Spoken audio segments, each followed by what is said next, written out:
शन्न इन्द्रो बृहस्पतिः शन्नो विष्णुरुक्रमः नमो ब्रह्मणे नमस्ते वायो त्वमेव प्रत्यक्षम् ब्रह्मासि त्वमेव प्रत्यक्षम् ब्रह्म वदिष्यामि ऋतम् वदिष्यामि सत्यम् वदिष्यामि तन्मामवतु तद्वक्तारमवतु अवतु माम् अवतु वक्तारम् ॐ शान्ति शान्ति शान्तिः।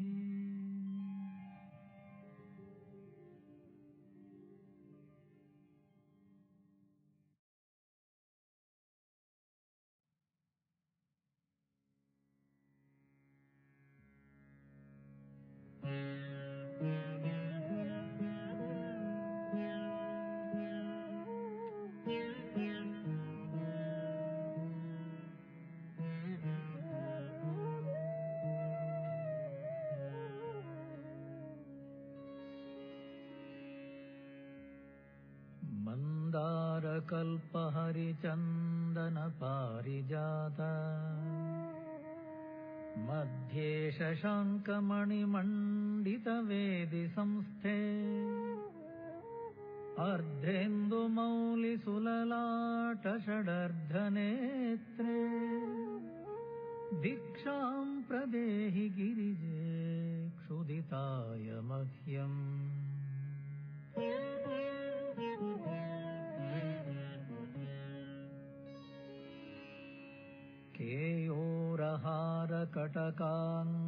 केयोरहारकटकाङ्गदकर्णपूरे काञ्चीकलापमणिकान्तिलसद्दुकूले दुग्धान्नपात्रवरकाञ्चनदरुविहस्ते भिक्षाम् प्रदेहि गिरिजे क्षुदिताय मह्यम्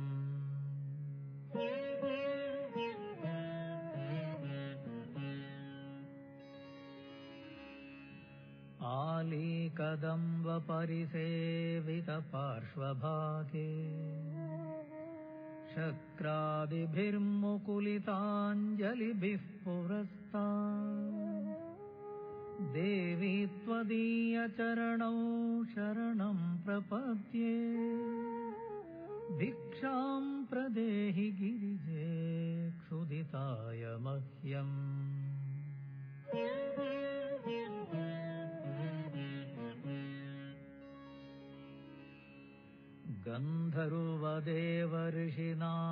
गन्धर्वदेवर्षिनारदकौशिकात्रि व्यासाम्बरीशकलशोद्भवकश्यपाद्याः भक्त्या स्तुवन्ति निगमागमसूक्तमन्त्रैः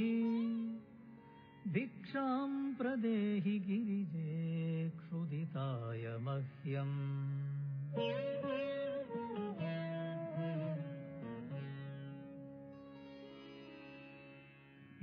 लीलावचांसि तव देविर्गादिवेदाः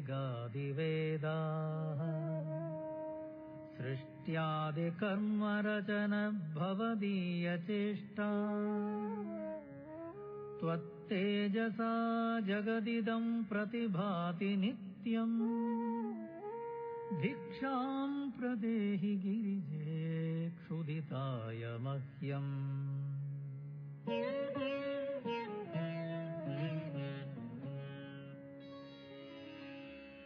शब्दात्मिके शशिकलाभरणार्धदेहे शम्भोरुरुस्थलनिकेतननित्यवासे दारिद्र्यदुःखभयहारिणि का त्वदन्या भिक्षाम् प्रदेहि गिरिजे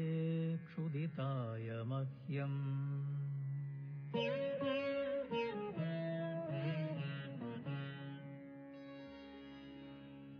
सन्ध्यात्रये सकलभूसुरसेव्यमाने स्वाहा स्वधासि पितृदेवगणार्तिहन्त्री जायासुता परिजनाथितयोऽन्यकामाः भिक्षां प्रदेहि गिरिजे क्षुधिताय मह्यम्।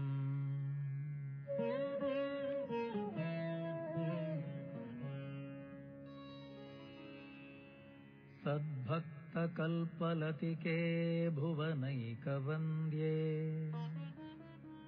भूतेश हृत्कमलमग्नकुचाग्रभृङ्गे कारुण्यपूर्णनयने किमुपेक्षसे माम् भिक्षां प्रदेहि गिरिजे क्षुधिताय मह्यम्।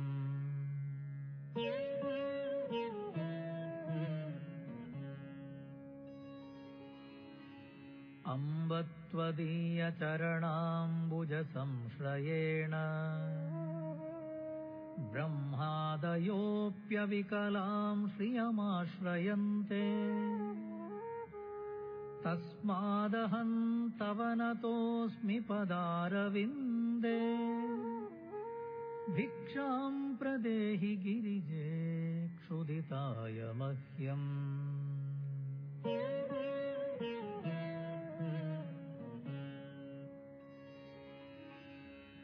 एकाग्रमूननिलयस्तमहेश्वरस्य प्राणेश्वरी प्रणतभक्तजनाय शीघ्रम् कामाक्षि रक्षितजगत्त्रितयेऽन्नपूर्णे भिक्षां प्रदेहि गिरिजे क्षुधिताय मह्यम्।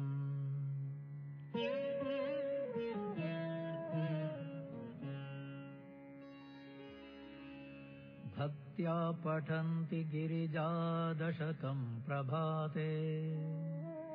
मोक्षार्थिनो बहुजना प्रतिथोऽन्नकामाः प्रीतामहेशवनिता हिमशैलकन्या तेषां ददाति सुतरां मनसेप्सितानि।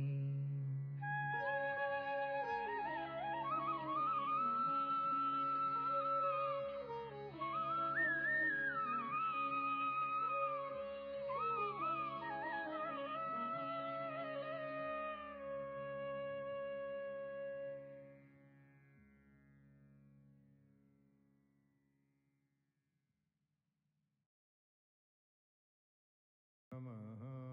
हरिः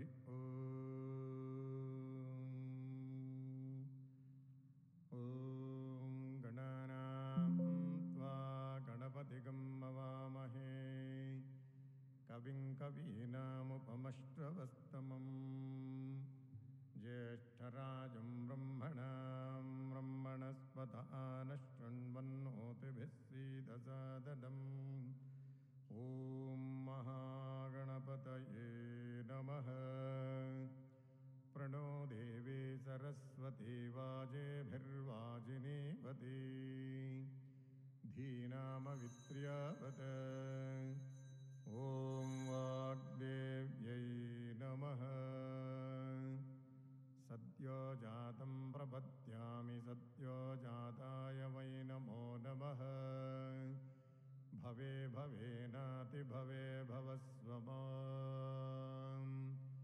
भवोद्भवाय नमः। वामदेवाय नमो ज्येष्ठाय नमः श्रेष्ठाय नमो रुद्राय नमः कालाय नमः कलविकर्णाय नमो बलविकर्णाय नमो बलाय नमो बलप्रमथनाय नमः सर्वभूतदमनाय नमो मनोन्मनाय नमः। अघोरेभ्यो घोरघोरतरेभ्यः सर्वेभ्यः सर्वशर्वेभ्यो नमस्ते अस्तु रुद्ररूपेभ्यः। तत्पुरुषाय विद्महे महादेवाय धीमहि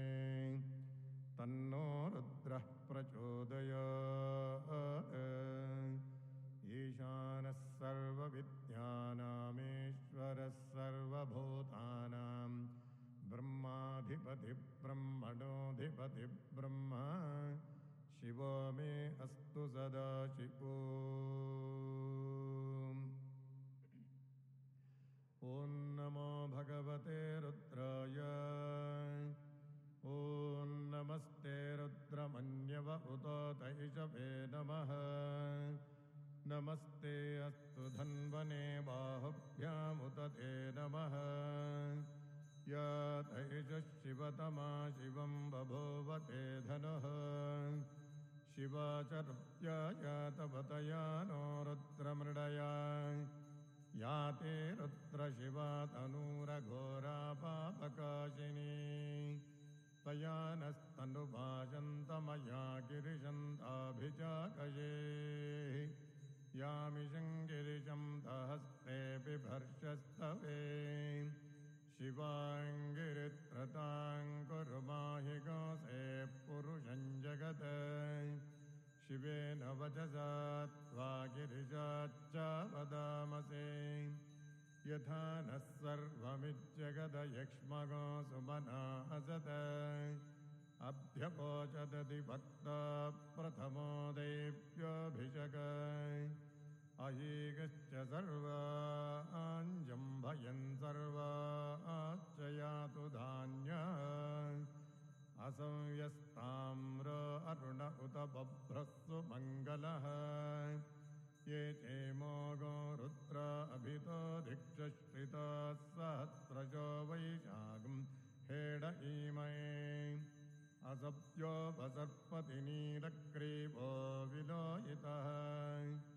उतैनं गोप अदृशन्नदृशन्नुदहात्य उतैनं विश्वभूतानि सदृष्टा मृडयातिनः नमो अस्तु नीलग्रीवाय सहस्राक्षाय मेढुषे अथो ये अस्य सत्त्वानोऽहं देभ्यो करन्नमः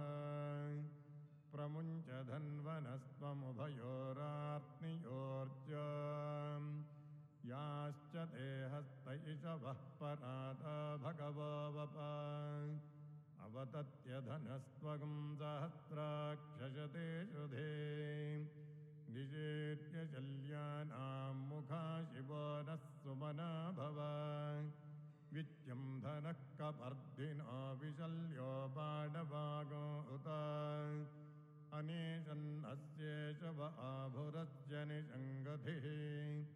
या ते तन्मीढुष्टमहस्ते बभूवते धनुः तयास्मान् विश्वतस्त्वमयक्ष्मया परिभुजा नमस्ते अस्त्वायुधाय नातताय धृष्णवे उभाभ्यामुत ते नमो बाहुभ्यां तव धन्वने परिते धन्वनायेतिरस्मान् मृणक्तु विश्वतः अथो य इषुधिस्तवारे अस्मन्निधेहितं शम्भवे नमः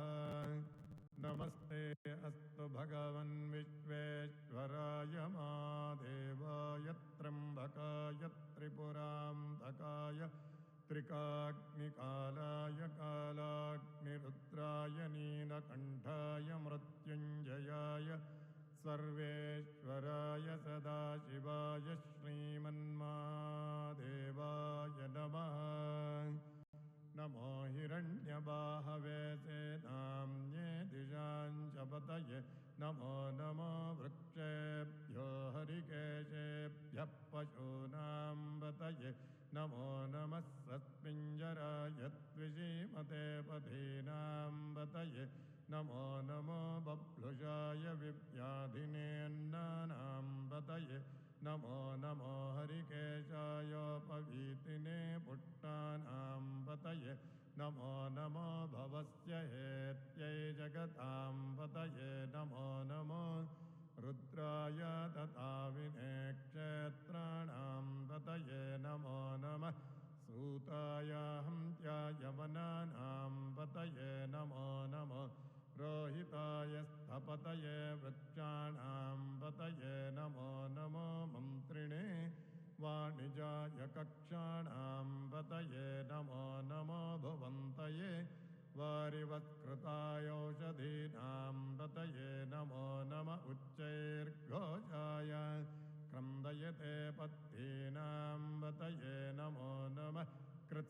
वीताय धावते सत्त्वनां वतये नमः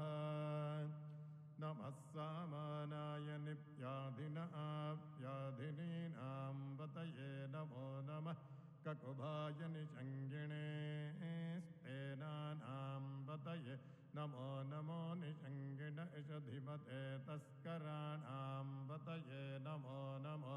वञ्चते परिवञ्चते स्नायूनां वतये नमो नमो निचेरवे परिचरायारण्यानां वतये नमो नमः सृकाविभ्यो जिघोगं सद्भ्यो मुष्णतां वतये नमो नमो सिमद्भ्यो नक्पञ्चरद्भ्यः प्रकृन्तानां वतये नमो नम उष्णीषिणे गिरिचराय कुलुञ्चानां वतये नमो नम इषुमद्भ्यो धन्वाविभ्यश्च वो नमो नम आतन्वानेभ्यः प्रतिदधानेभ्यश्च वो नमो नम आयच्छद्भ्यो विसृजद्भ्यश्च वो नमो नमोऽस्यद्भ्यो विद्यद्भ्यश्च वो नमो नम आसीनेभ्यः शयानेभ्यश्च वो नमो नमः स्वपद्भ्यो जाग्रद्भ्यश्च वो नमो नमः तिष्ठद्भ्यो धावद्भ्यश्च वो नमो नमः सभाभ्यः सभापतिभ्यश्च वो नमो नमो अश्वेभ्योऽश्वपतिभ्यश्च वो नमः नम व्याधिनीभ्यो विविध्यं तेभ्यश्च वो नमो नम उगणाभ्यः स्त्रगुम् अतेभ्यश्च वो नमो नमो घृत्सेभ्यो घृत्सपतिभ्यश्च वो नमो नमो व्रातेभ्यो व्रातपतिभ्यश्च वो नमो नमो गणेभ्यो गणपतिभ्यश्च वो नमो नमो विरूपेभ्यो विश्वरूपेभ्यश्च वो नमो नमो महद्भ्यः क्षुल्लकेभ्यश्च वो नमो नमो रथिभ्यो रथेभ्यश्च वो नमो नमो रथेभ्यो रथपतिभ्यश्च वो नमो नमः सेनाभ्यः सेनानिभ्यश्च वो नमो नमः क्षत्रभ्यः सङ्ग्रहेतृभ्यश्च वो नमो नमस्तक्षभ्यो रथकारेभ्यश्च वो नमो नमः कुलादेभ्यः कर्मारेभ्यश्च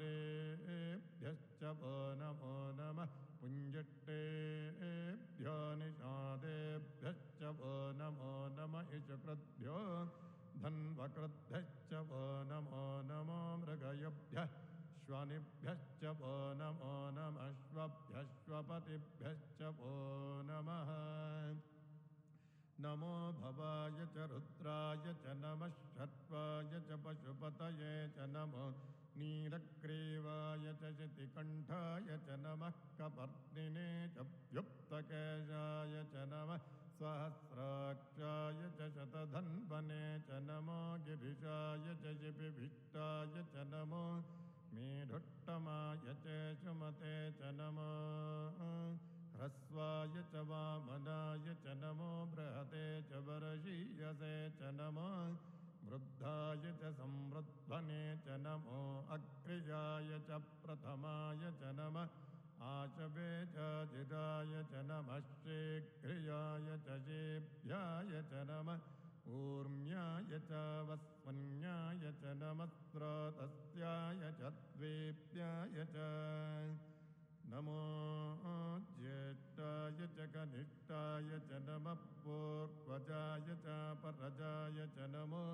मध्यमाय च पकल्भाय च नमो जघन्याय च बुद्धियाय च नमः सोऽभ्याय च प्रतिसत्याय च नमो याम्याय च क्षेम्याय च नम उर्वत्याय च खल्याय च नमः श्लोक्याय च वसान्याय च नमो वन्याय च कक्ष्याय च नमः श्रवाय च प्रतिश्रवाय च नम आशुषेणाय चाशुरथाय च नमः शूराय चावभिन्दते च नमो वन्मिणे च वरोधिने च नमो बिल्मिने च कवचिने च नमः श्रुताय च श्रुतसेनाय च नमो दुन्दुभ्याय च हनन्याय च नमो धृष्णवे च प्रभृशाय च नमो दूताय च प्रयिताय च नमो निषङ्गिणे च सुधिमते च नमः तीक्ष्णे च वेचायुधिने च नमः स्वायुधाय च सुधन्वने च नमः श्रुत्याय च पथ्याय च नमः काट्याय च नीप्याय च नमः सूप्याय च सरस्याय च नमो नाट्याय च वैकुण्ठाय च नमः कोप्याय च वट्याय च नमो वर्त्याय च वर्त्याय च नमो मेघ्याय च विद्युत्याय च नम ईत्र्याय च तप्याय च नमो वात्याय च रेत्म्याय च नमो वास्नम्याय च वास्नुपाय च नमः सोमाय च रुद्राय च नमस्ताम्राय च रुणाय च नमः शङ्गाय च पशुपतये च नम उग्राय च भीमाय च नमो अग्रे वधाय च दूरे वधाय च नमो हन्त्रे चानीयसे च नमो वृक्षेभ्यो हरिकेशेभ्यो नमस्ताराय नमः शम्भवे च मयो भवे च नमः शङ्कराय च मयत्कराय च नमः शिवाय च शिवतराय च नमस्तेत्याय च कोल्याय च नमः कात्याय च वात्याय च नमः प्रतरणाय चोत्तरणाय च नमः आतात्याय च लाभ्याय च नमः षष्ट्याय च भेन्याय च नमः स्विकत्याय च प्रवाक्याय च नम इरिन्याय च प्रपथ्याय च नमः क्षिगाशिलाय च क्षयणाय च नमः कपर्दिने च पुलस्तये च नमो गोष्ट्याय च गृह्याय च नमः तल्प्याय च गेह्याय च नमः काट्याय च गक्वरेट्टाय च नमो क्रतञ्याय च निवेश्याय च नमः पागुंसप्त्याय च रजस्याय च नमः शुष्क्याय च हृत्याय च नमो लोप्याय च लप्याय च नमः ऊर्व्याय च सूर्म्याय च नमः पर्ण्याय च पर्णशद्याय च नमोपगुरमाणाय च विघ्नते च नमः आक्किधते च प्रक्किधते च नमो वक्किरिकेभ्यो देवानागो हृदयेभ्यो नमो विक्षीणकेभ्यो नमो विचिन्वत्केभ्यो नम आनिर्हतेभ्यो नम आमीवत्केभ्यः द्रापे अन्धसस्वते दरिद्रन्नीललोयिता येषां पुरुषाणाम् येषां पशूनां माधेर्मानो मो येषां किञ्चनामवत् या ते रुद्रशिवा तनो शिवा विश्वाः भेषजी शिवा रुद्रस्य भेषजी तया नो मृडजीवसे इमागो रुद्राय तवसे कपर्दिने क्षयद्वीराय प्रभरामये मतिम् यथा नः शमसद्विपदे चतुष्पदे विश्वं वुट्टङ्ग्रामे अस्मिन्ननातुरम् मृडानो रुद्रो तनो मयत्कृधिक्षयद्वीराय नमसा विधेमते यच्छञ्च योश्च मनुराय च पिता तदश्यामतवरुद्रप्रणीता मानो मां तमुतमानो अर्भकं मान उक्षं तमुतमान उक्षितम् मानो वधेः पितरं मोतमातरं प्रियामानस्तनुवो रुद्ररेरिषा मानस्तोके तनये मान आयुषिमानो गोचुमानो अश्वेश्वरेरिषा वीरान्मानो रुद्रभामितो वधीर्हविष्णं तो नमसा विधेमति आराप्ते गोघ्न उत पूरुषघ्ने क्षयद्वीराय सुम्नमस्मे ते अस्तु रक्षा च नो अधि च देव प्रोक्यधा च नश्चन्म यच्छद्विबर्हा अस्तु हि श्रुतं गर्तसदं युवानं मृगन्न भीममुपहत्नुमुग्रम् मृडाचरित्रे रुद्रस्तवानो अन्यं ते अस्मन्निव पन्तु सेना परिणो रुद्रस्य एतिर्वृणक्त्वपरित्वेषस्य दुन्मतिरघायो अवस्थिरामघवद्भ्यस्तनश्वमेत्वस्तोकायतनयाय मृडयाय मीढुट्टमशिवतमशिवो नः सुमना भव परमे वृक्ष आयुधन्निधाय कृत्तिं वसान आचरपिनाकं विप्पदागहि विकिरितविलोहित नमस्ते अस्तु भगवान् यास्ते सहस्रगो एतयोऽन्यमस्मन्निव पन्तु ताः सहस्राणि सहस्रधा बाहुवोस्तव एतया तासामीशानो भगवः पराचीनामुखाकृधि सहस्राणि सहस्रशो ये रुद्रा अधिभूम्याम् तेषागुं सहस्रयो जने वधन्वानि तन्मसे अस्मिन्महत्यन्नवेऽन्तरिक्षे भवाधि नीलग्रीवाश्चितिकण्ठा शर्वा अधः क्षमाचराः नीलग्रीवाश्चितिकण्ठादिवगो रुद्रा उपस्थिताः ये वृक्षेषु सस्मिञ्जना नीलग्रीवा विलोहिताः ये भूतानामधिपतयो विशिखासक्कपर्दिनः ये अम्नेषु विविध्यन्ति पात्रेषु पिबतो जनान् ये पथाम्बधिरक्षय ऐलभृदायप्युधा ये तीर्थानि प्रचरन्ति श्रिकावन्तानि शङ्गिडा य एतावन्तश्च भूयागुन्दश्च दिशो रुद्रावितस्थिरे तेषागुन्दात्रयो जने वधन्वानि तन्मसि नमो रुद्रेभ्यो ये पृथिव्याये अन्तरिक्षे ये दिवि एषामन्नं वातो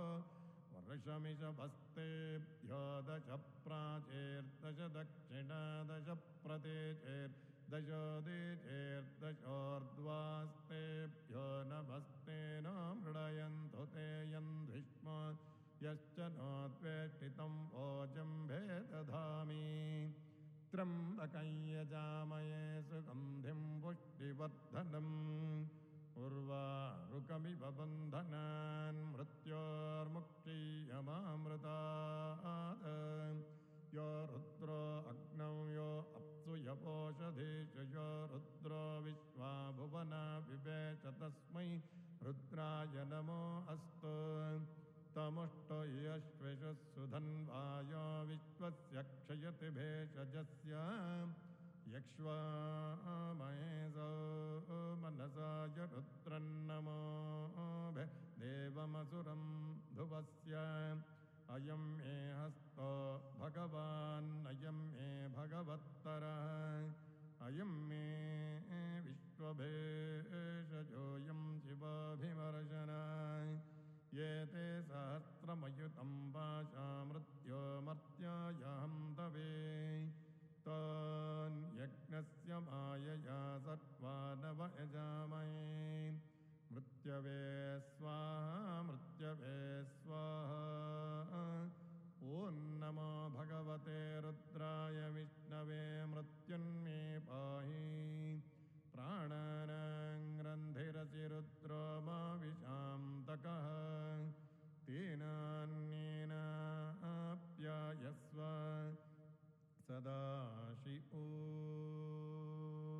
सदाशिवोऽप्यायस्व सदाशिवो ॐ अग्ना विष्णो सजोषसे मा वर्धन्तु वाङ्गिरः द्युम्नैर्वाजेभिरागतम् वाजश्च मे प्रसवश्च मे प्रयतिश्च मे प्रसिद्धिश्च मे धीतिश्च मे कृतिश्च मे स्वरश्च मे श्लोकश्च मे श्रावश्च मे श्रुतिश्च मे ज्योतिश्च मे सुभश्च मे प्राणश्च मे पानश्च मे व्यानश्च मे सुच्च मे चित्तञ्च महाधीतञ्च मे वाक्च मे मनश्च मे चक्षुश्च मे श्रोत्रञ्च मे दक्षश्च मे बलञ्च मओजश्च मे सहश्च आयुश्च मे जरा च आत्मा च मे तनोश्च मे जन्म च मे वन्म च मेऽङ्गानि च मे स्थानि च मे परोगोषि च मे शरीराणि च मे ज्येष्ठ्यञ्च आधिपत्यञ्च मे मन्युश्च मे भामश्च मे मश्च मेऽम्भश्च मे जयमा च मे महिमा च मे वरिमा च मे प्रतिमा च मे भस्मा च मे द्राघुजा च मे वृद्धञ्च मे वृद्धिश्च मे सत्यञ्च मे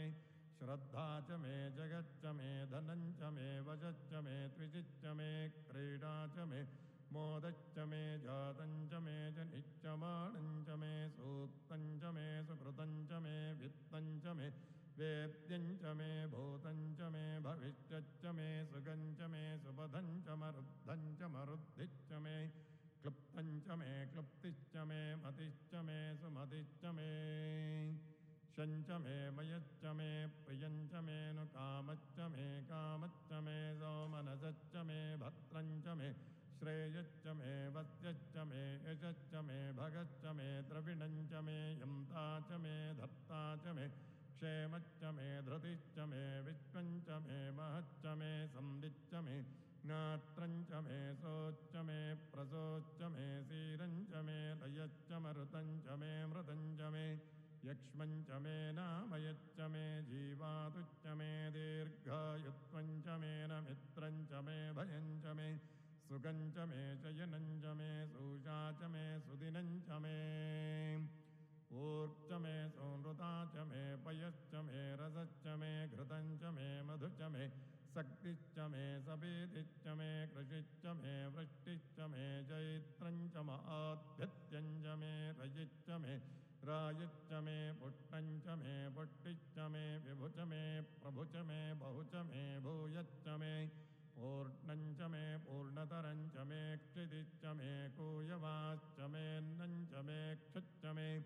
व्रीहयश्च मे यवाश्च मे माशाश्च मे तिलाश्च मे मुद्गाश्च मे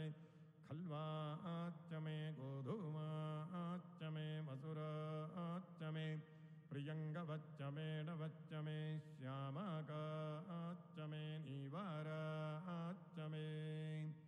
अश्मा च मे मृत्तिका च मे गिरयश्च मे पर्वताश्च मे सिकताश्च मे वनस्पतयश्च मे हिरण्यञ्च मे यच्च मे सीसञ्च मे त्रपुच्च मे श्यामञ्च मे लोहञ्च मे अग्निश्च महापच्च मे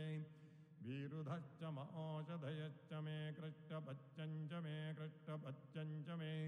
ग्राम्याश्च मे पशव आरण्याश्च यज्ञेन कल्पन्तां वित्तञ्च मे वित्तिश्च मे भूतञ्च मे भूतिश्च मे वसुच मे वसतिश्च मे कर्म च मे शक्तिश्च मे अर्थश्च म एमश्च म इतिश्च मे गतिश्च मे अग्निश्च म इन्द्रश्च मे सोमश्च म इन्द्रश्च मे सविता च म इन्द्रश्च मे सरस्वती च म इन्द्रश्च मे पूषा च म इन्द्रश्च मे बृहस्पतिश्च म इन्द्रश्च मे मित्रश्च म इन्द्रश्च मे वरुणश्च म इन्द्रश्च मे त्वष्टा च म इन्द्रश्च मे धाता च म इन्द्रश्च मे विष्णुश्च म इन्द्रश्च मेऽश्विनौ च म इन्द्रश्च मे मरुतश्च म इन्द्रश्च मे विश्वे च मे देवा इन्द्रश्च मे पृथिवी च म इन्द्रश्च मेऽन्तरिक्षञ्च म इन्द्रश्च मे द्यौश्च म इन्द्रश्च मे दिशश्च म इन्द्रश्च मे मूर्धा च म इन्द्रश्च मे प्रजापतिश्च म इन्द्रश्च मे अघोषश्च मे रश्मिश्च मेदाभ्यश्च मेऽधिपतिश्च म उपाघोषश्च मेऽन्तर्यामश्च म इन्द्रवायवश्च मे मैत्रावरुणश्च म आश्विनश्च मे प्रतिप्रस्थानश्च मे शुक्रश्च मे मन्थी च म आक्रयणश्च मे वैश्वदेवश्च मे ध्रुवश्च मे वैश्वानरश्च मरुदुग्राश्च मे दिग्राक्षाश्च म ऐन्द्राग्नश्च मे वैश्वदेवश्च मे मरुत्वतीया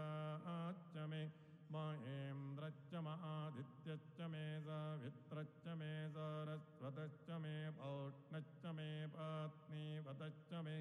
हार्यो जनश्च मे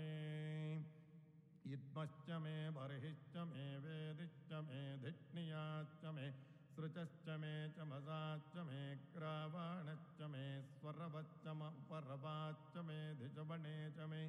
द्रोणकलशश्च मे वायुव्यानि च मे पोतभृच्च माधवनीयश्च म आग्नेभ्रञ्च मे अभ्यर्धानञ्च मे ग्राश्च मे सदश्च मे पुरोडाशाश्च मे पचताश्च मे वपृधश्च मे स्वगाकारश्च मे अग्निश्च मे घर्मश्च मे अर्कश्च मे सौर्यश्च मे प्राणश्च मे त्वमेधश्च मे पृथिवी च मे दितिश्च मे दितिश्च मे द्याश्च मे शक्वरीरङ्गुलयोदिशश्च मे यज्ञेन कल्पन्तां वृक्ष मे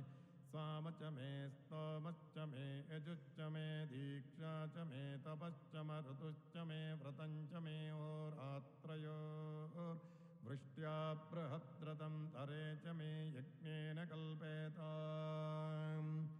गर्भाश्च मे वत्साश्च मे त्र्यविश्च मे त्रिवी च मे दित्यवाच्च मे दित्यौ ये च मे पञ्चाविश्च मे पञ्चावी च मे त्रिवत्सश्च मे त्रिवत्सा च मे तुर्यवाच्च मे तुर्यौ ये च मे पष्टवाच्च मे पष्टौ हे च म उक्षा च मे वशा च मर्षभश्च मे वेहच्च मे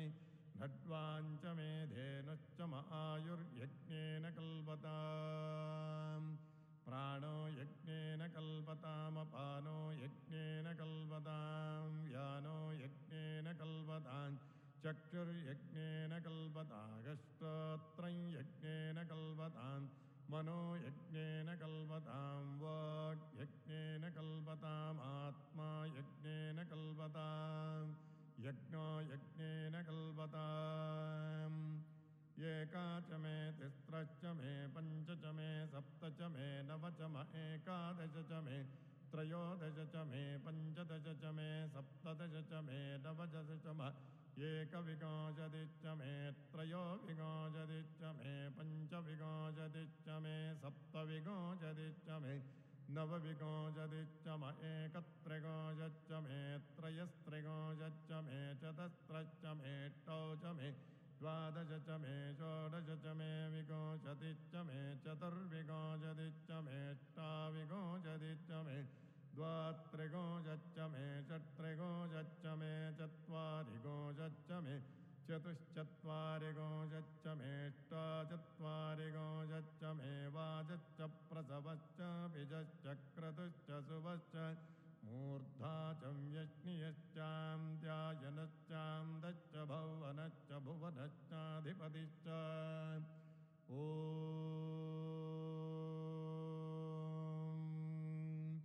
इडादेवहर्मनुर्यज्ञनेर्बृहस्पतिरुक्ता मदानि जगोषिषद्विश्वे देवासोक्तवाच पृथिवीमा तन्वामायगोसेर्मधुमनिष्ये मधुजनिष्ये मधुभक्ष्यामि मधुपदिष्यामि मधुमतीं देवेभ्यो वाचमुत्यासगो सृष्टुषेण्याम् मनुष्येभ्यस्तं मा देवा अवन्तुशोभायै पितरानुमदन्त ॐ शान्तिः शान्तिः शान्तिः सहना भवतु सहनो भुनक्तु सह वीर्यङ्करवावहै तेजस्विनावधीतमस्तु मा विद्विषावहै ॐ शान्तिः शान्तिः शान्तिः हरिः ॐ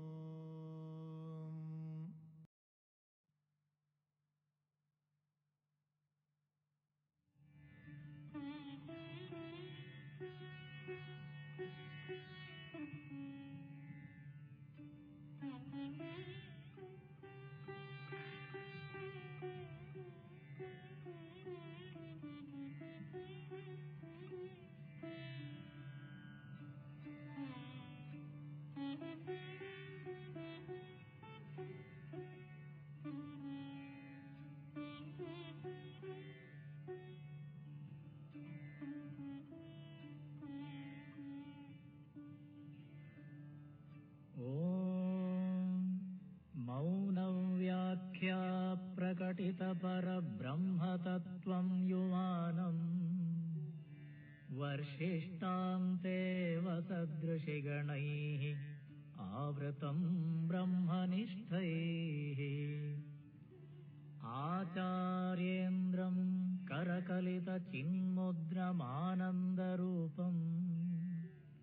स्वात्मा रामम् उदितवदनं दक्षिणामूर्तिमीडे वटविटपि समीपे भूमिभागे निषण्णम् सकलमुनिजनानां ज्ञानदातारमाराधे त्रिभुवनगुरुमीशं दक्षिणामूर्तिदेवम् जननमरणदुःखच्छेददक्षं नमामि चित्रं वटतरोर्मूले वृद्धा शिष्या गुरुर्युवा गुरोस्तु मौनं व्याख्यानम् शिष्यास्तु छिन्नसंशयाः निधये सर्वविद्यानां भिषजे भवरोगिणां गुरवे सर्वलोकानां दक्षिणामूर्तये नमः। ॐ नमः प्रणवार्थाय शुद्धज्ञानैकमूर्तये निर्मलाय प्रशान्ताय दक्षिणामूर्तये नमः। चिद्घनाय महेशाय वटमूलनिवासिने सच्चिदानन्दरूपाय दक्षिणामूर्तये नमः। ईश्वरो गुरुरात्मेति मूर्तिभेदविभागिने व्योमवद्व्याप्तदेहाय दक्षिणामूर्तये नमः। विश्वं दर्पणदृश्यमाननगरे तुल्यं निजान्तर्गतम् पश्यन्नात्मनि मायया बहिरिवोद्भूतं यथा निद्रया यत्साक्षात् कुरुते प्रबोधसमये स्वात्मानमेवाद्वयम् तस्मै श्रीगुरुमूर्तये नम इदम् श्रीदक्षिणामूर्तये।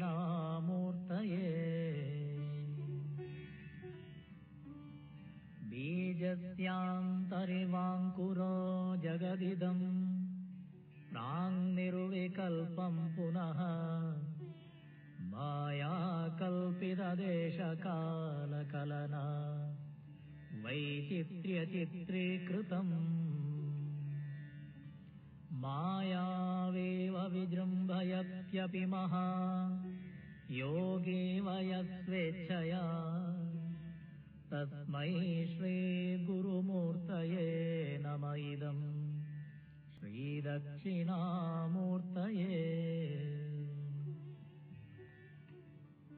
यस्यैव स्फुरणं सदात्मकम् असत्कल्पार्थकं भासते साक्षात् तत्त्वमसीति वेदवचसा यो बोधयत्याश्रिता यत्साक्षात्करणात् भवेद् न पुनरावृत्तिर्भवाम्भोनिधौ तस्मै श्रीगुरुमूर्तये नम इदम् श्रीदक्षिणामूर्तये।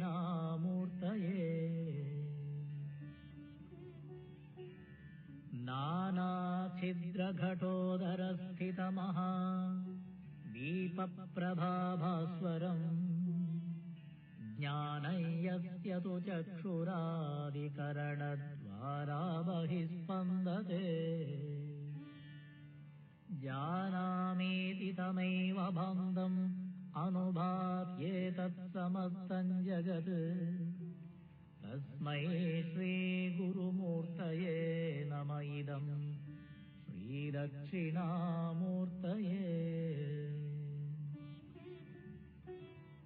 देहं प्राणमपीन्द्रियाण्यपि चलां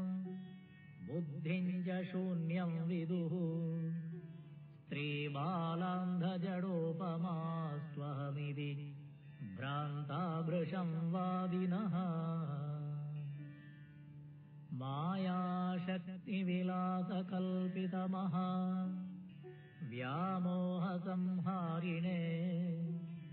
तस्मै श्रीगुरुमूर्तये नम इदं श्रीदक्षिणामूर्तये।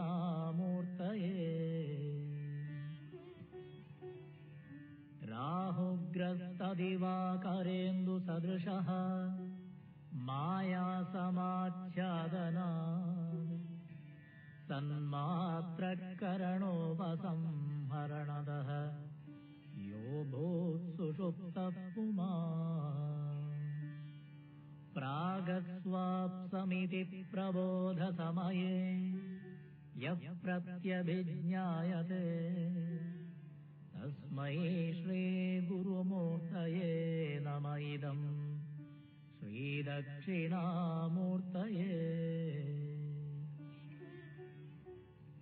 बाल्यादिष्वपि जाग्रदादिषु तथा सर्वास्वस्थास्वपि व्यावृत्तास्वनुवर्तमानम् अहमित्यन्तः स्फुरन्तं सदा। स्वात्मानं प्रकटीकरोति भजतां यो मुद्रया भद्रया तस्मै श्रीगुरुमूर्तये नम इदं श्रीदक्षिणामूर्तये।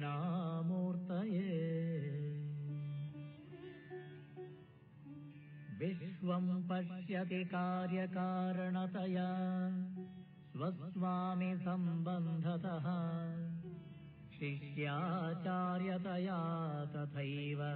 पितृपुत्राद्यात्मना भेदतः।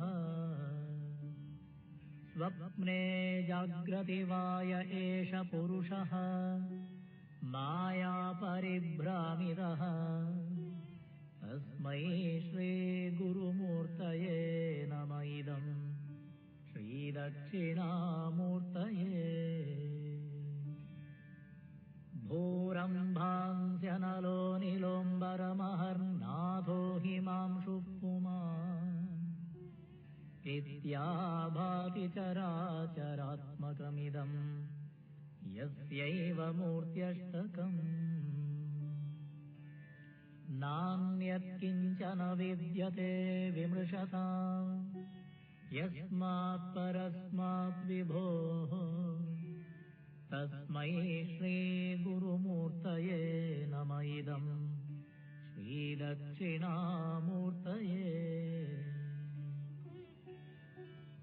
सर्वात्मत्वमिति स्फुटीकृतमिदं यस्मादमुष्मिंस्तवे तेनास्य श्रवणात् तदर्थमननात् ध्यानाच्च संकीर्तनात्। सर्वात्मत्वमहाविभूतिसहितं स्यात् ईश्वरत्वं स्वतः सिद्ध्येतत्पुनरष्टधा परिणतं च ऐश्वर्यमव्याहतम्।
चन्द्रकलाधरा गौरी मनोहरा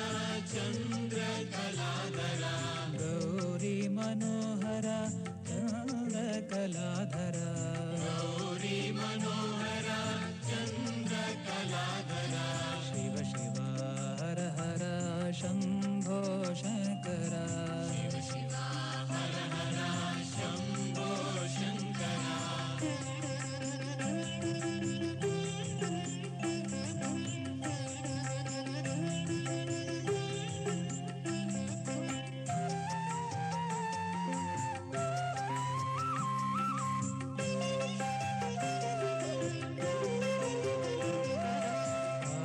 आलाहलधरा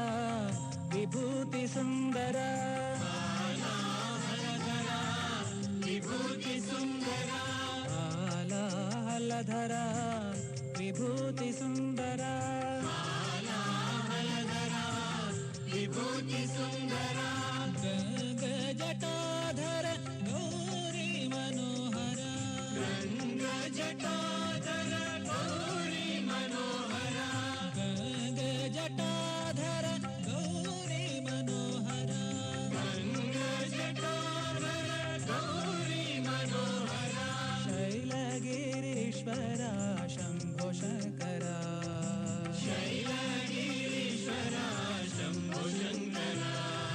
शैलगिरीश्वरा शम्भो शङ्करा शिव शिव हर हर शम्भो शङ्करा शिव शिव हर हर शम्भो शङ्करा शिव शिव हर हर शम्भो शङ्करा शिव शिव हर हर शम्भो शङ्करा शम्भो शङ्करा शम्भो शङ्करा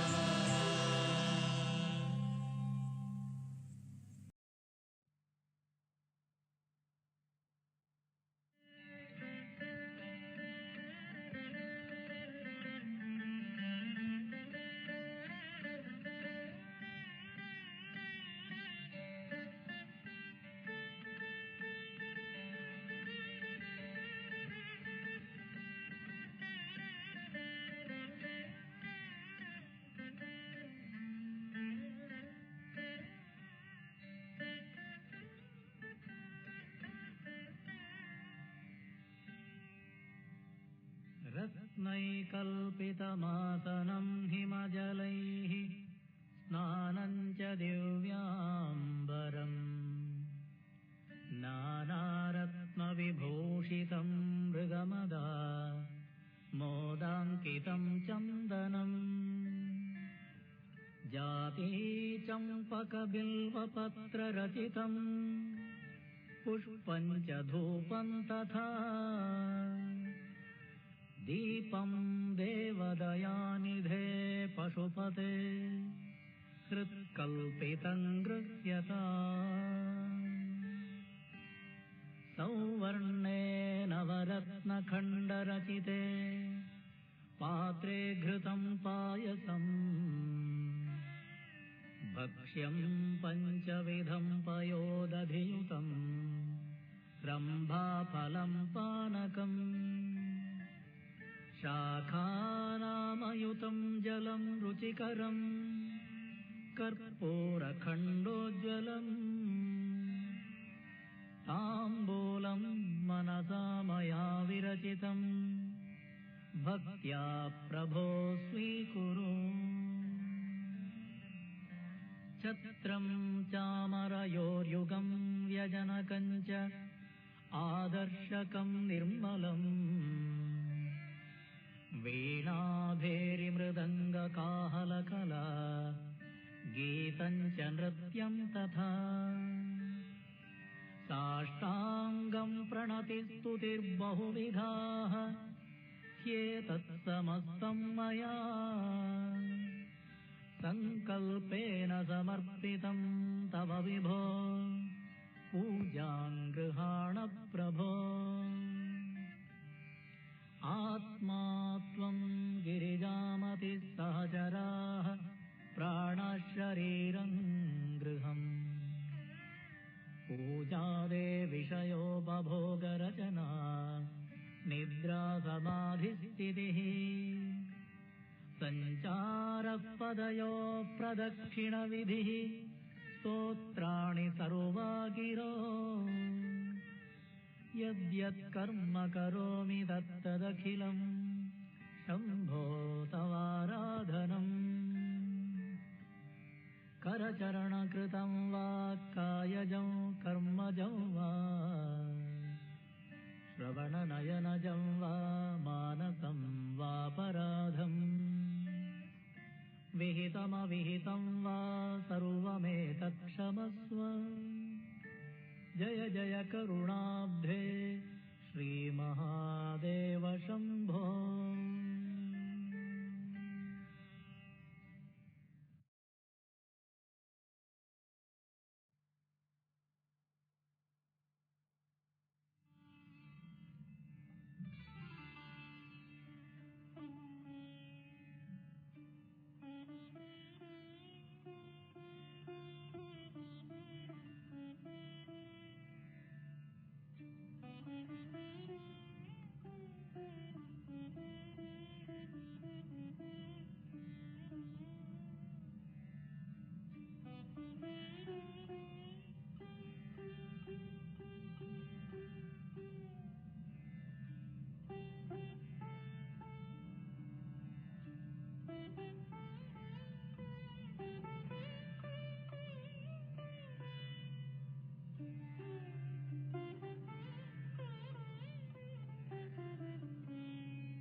उद्यद्भानुसहस्रकोटिसदृशा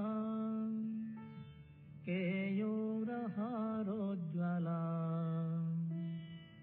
बिम्बोष्टीं स्मितदन्तपङ्क्तिरुचिरा पीताम्बरालङ्कृता विष्णुब्रह्मसुरेन्द्रसेवितपदा तत्त्वस्वरूपां शिवाम् मीनाक्षीं प्रणतोऽस्मि सन्ततमहम् कारुण्यवारां निधिम् मुक्ताहारलसत्किरीटरुचिरा पूर्णेन्दुवक्त्रप्रभा शिञ्जन्नूपुरकिङ्किणीमणिधरा पद्मप्रभाभासुरा सर्वाभीष्टफलप्रदां गिरिसुता वाणीरमासेविता मीनाक्षीं प्रणतोऽस्मि सन्ततमहम् कारुण्यवारां निधिम् श्रीविद्यां शिववामभागनिलया ह्रीङ्कारमन्त्रोज्ज्वला श्रीचक्राङ्कितबिन्दुमध्यवसतिम् श्रीमत्सभानायिका श्रीमत्षण्मुखविघ्नराजजननी श्रीमज्जगन्मोहिनी मीनाक्षीं प्रणतोऽस्मि सन्ततमहम् कारुण्यवारां निधिम् श्रीमत्सुन्दरनायिकां भयहरां ज्ञानप्रदां निर्मला श्यामाभां कमलासनार्चितपदा नारायणस्यानुजा वीणा वेणुमृदङ्गवाद्यरसिका नानाविधामम्बिका मीनाक्षीं प्रणतोऽस्मि सन्ततमहम् कारुण्यवारां निधिम्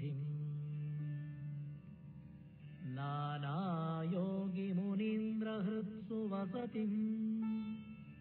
नानार्थसिद्धिप्रदा नानापुष्पविराजिताङ्घ्रियुगला नारायणेनार्चिता नादब्रह्ममयीं परात्परतरा नानार्थतत्त्वात्मिका मीनाक्षीं प्रणतोऽस्मि सन्ततमहम् कारुण्यवारांनिधिम्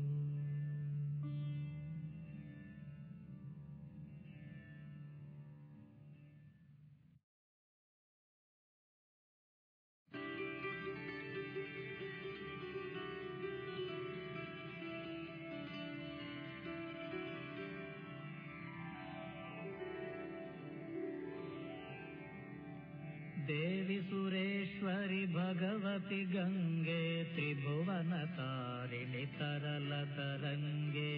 शङ्करमौलिविहारिणि विमले मम मतिरास्तां तव पदकमले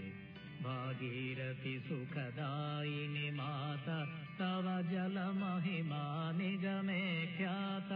नाहं जाने तव महिमानं पाहि